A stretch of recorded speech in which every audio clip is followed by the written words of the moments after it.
You know what else I've been seeing in the news lately, though? That's been kind of crazy to see. I feel like in the past few months, we've almost been going backwards in like the public perception of, and I've been seeing a lot of negative articles that are like reminding me of the old days when we were still kids and way younger. They're kind of hating on it lately. Yeah, there's been a bunch of it almost feels like paid smear articles or something against, the industry. And listen, call me crazy, but that's kind of probably what they are, alcohol and tobacco, they don't like it. So right. It's unfortunate.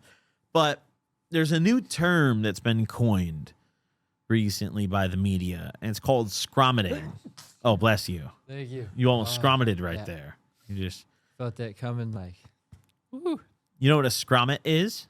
No, what is that? So it's a scream vomit. Scream vomit. Have you ever scromited? Scream after vomit have you or ever scream while vomit? I think during. Oh, wow. Like that kind of, I've scromited in Vegas before for sure, but it wasn't because of. But this tweet from the New York Post: the real horrors of scromiting disorder plaguing ERs, from dwindling to 87 pounds to nonstop puking for a week. Look, they got this girl hooked up to the nose thing right there. Let's see. What do we got? Oh, close all the advertisements. Hold on. Here we go. The real horrors of scromiting. Look at this. Not even a month in the hospital on a feeding tube was enough to make Sydney Collins quit. Wow. Not even a month. She's addicted. She's tweaking, twitching in the hospital bed. They're trying to get her to quit. She can't do it. Collins had reached for her pen most days since she turned 16, even as waves of extreme nausea and vomiting overtook her. Wow. One particularly brutal episode left her vomiting nonstop during a flight in the spring break of her senior year. There were some days where it lasted until noon, and I would not go to school because of how bad it was, Collins, 23, told the Post. Wow. I would be puking all morning. I would let out yells or cries because nothing would come out. I was just dry heaving. She was experiencing hyperemesis syndrome, CHS as it's more commonly known, a debilitating condition that triggers episodes of relentless nausea, abdominal pain, and severe vomiting in chronic users. Scromiting is the nightmare blend of screaming and vomiting. Look, there she is after a scromit. Ah! Imagine her doing that. Ah! She's just scromiting. Crazy style. Fucking. The thing that this article is, I feel like trying to do is it's trying to make it seem like this is a really common thing. Right. Like everyone who just smokes a lot of is just going to go to the ER. Yeah. My son's going to overdose. He smoked up. Right. Like, I've been smoking over 10 years and it's never happened one time for me. Or I've never even seen it happen, I've met people who've had CHS, but it's very rare. I've met like one person, like actually physically met someone who actually has that issue ever in my life. It's a very rare thing. And statistically, it's less than 1% of all cannabis users deal with something like this. But I mean, this article tries to make it sound like, we're all about a scromit. Right. Kyle, Yeah. It says right here, more than 2.5 million teens, roughly 1 in 10 U.S. teens, were casual users in 2023, while an additional 600,000 were considered addicted to the. Wow. Experts have long warned that can harm brain development, increase anxiety, depression, and psychosis, and impair coordination and decision-making in adolescence. Add CHS to the list of concerns, it says. Emergency rooms have seen such a steady rise in CHS cases over the last decade that the World Health Organization and CDC have recently added official diagnostic codes. Wow. Watch out, Kyle. What do you think that code Are you addicted?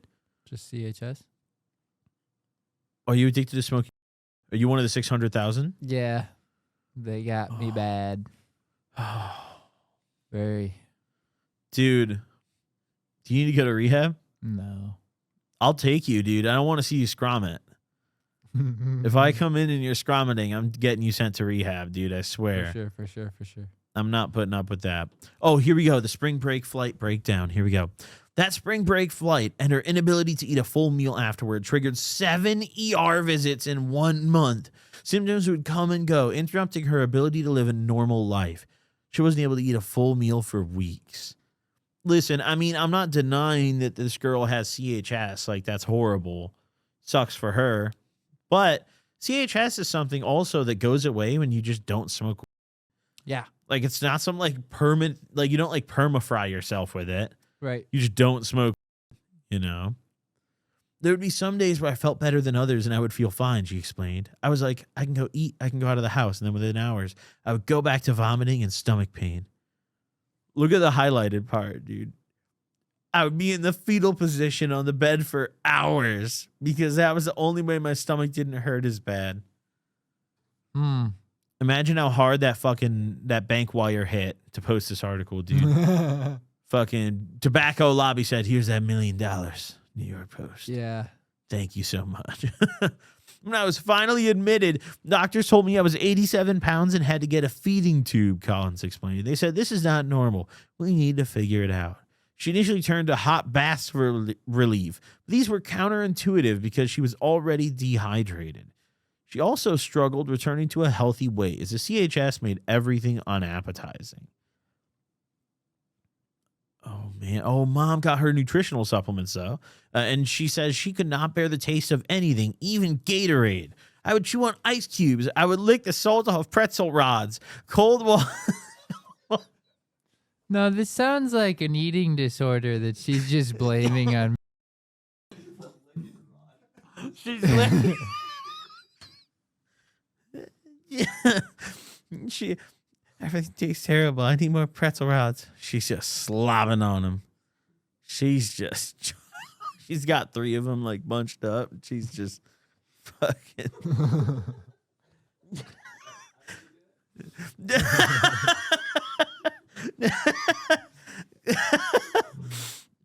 Kyle, hypothetically, how many pretzel rods do you think you could do?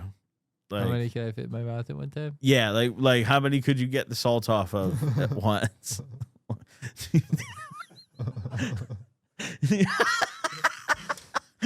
how like the skinny ones, like the real. No, okay, no. I've had enough of this. No, I'm reading the next line. But I would be in the fetal position on the bed for hours. That was the only way my stomach didn't hurt as bad. I mean, yeah, dude, she's sitting there just like licking pretzel rods for like 2 hours.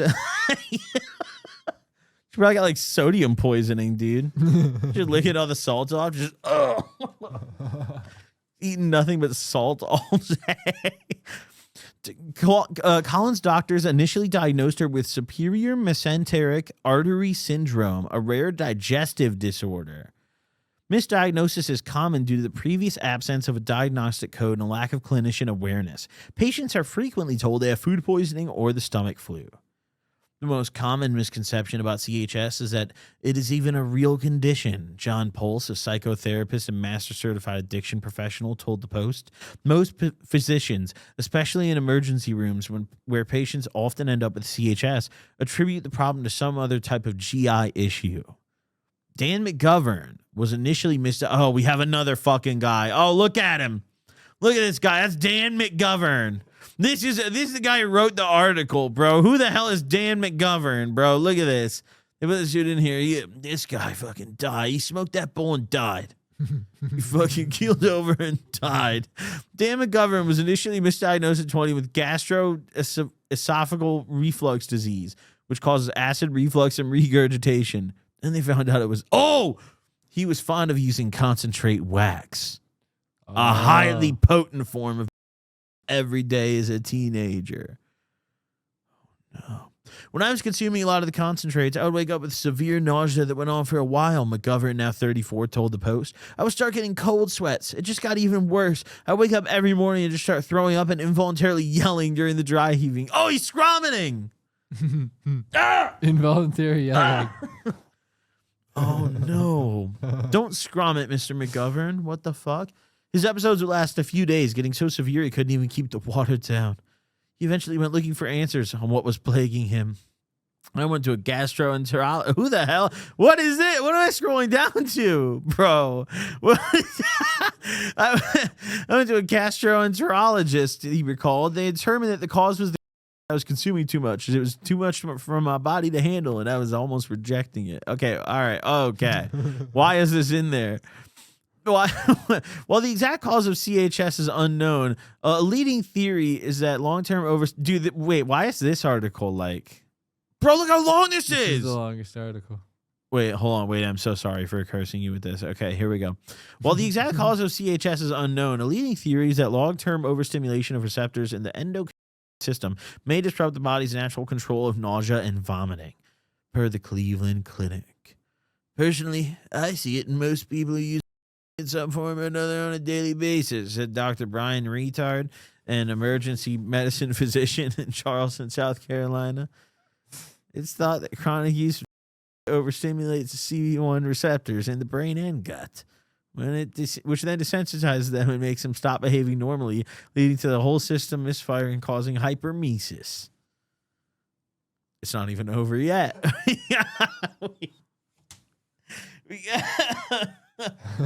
Oh, shit.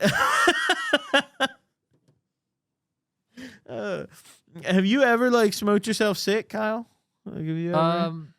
I've gotten sick from like just taking too fat of it before, but not like sick for like sick like I threw up, but then I was good, you know. Yeah, that's it. And I think that even only happened like literally one time in the entire time I've been smoking. So, yeah, no, I've never really gotten sick from it. No.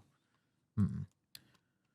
I mean, the RSO maybe made you a little sick. The RSO hurt my tummy a lot, yeah. That hurt your tummy. That maybe made you sick. Yeah. I didn't scream when I vomited, though. Oh. I think that's a key ingredient. Yeah, you did scrum it. You did not scrum it. Vomit. Yeah. I was shh. You did a chomit. I did a chill vomit, yeah. A chomit. I did a chill one, yeah. You're really good at chomiting, dude. Yeah. Yeah, I got it. Yep. Well, we're not done with this article. So continue to light up. Continuing to light up. Despite the diagnosis, both Collins and McGovern continue using to manage the symptoms. Oh, you fucking addicts. You addicted fucks. In conjunction with other treatments like hot baths and showers. Both smoking and hot showers usually got rid of the nausea, McGovern explained. But it was an unfortunate vicious cycle where if you smoke more, it just exacerbated the symptoms. Yeah, no shit. You have like the I can't smoke disease, and you're like, you get let out of the hospital and you go home and you're like, so then I smoked more. Mm-hmm. And like you go to the news and you're like, yeah, so I went to the hospital 7 times and they kept telling me to stop smoking and I smoked every time after. Yeah, I tried this thing. Oh. I tried this thing and it didn't really work for me. So then I tried it again and I had the same results. And now I'm here. And it just won't fucking work. You're right. Both smoking and hot showers got rid of the nausea. After her first month-long hospitalization, Collins quote for about 9 months until she was diagnosed with Crohn's disease. Oh, yeah, then you just say, fuck it, which causes inflammation of the digestive tract and leads to nausea, weight loss, and stomach cramp. Yeah, never mind. I'm chiefing after that. Never mind. Send it then. Yeah, fuck it. Getting diagnosed with that made me think that's probably what the original symptoms were from, and it wasn't the... This is fairly wait, so they do this whole... They expected us to close this bullshit by now, bro. They sneak it in at the end that, like, oh, by the way, the guy has Crohn's disease. Mm-hmm. Like, hello?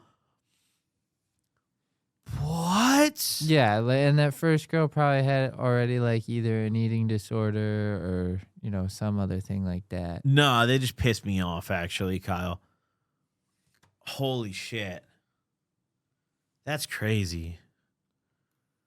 I mean, that, like, if you, Kyle, imagine hypothetically you had CHS. Let's say one day you smoked something that just put you in the ER.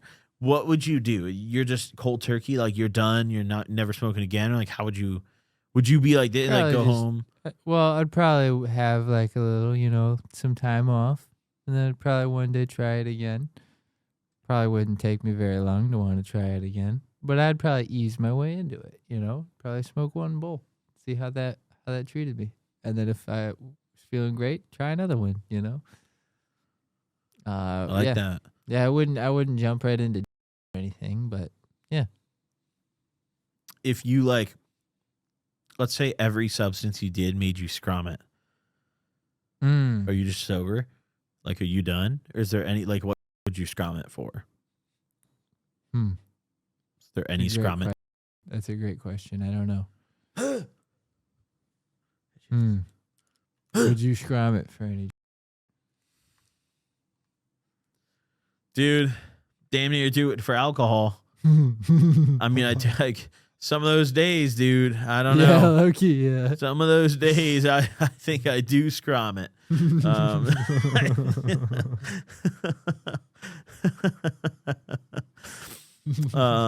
So I guess the liquor, I'll put that in there because it ain't too bad. I've done it before. I'll tell you what.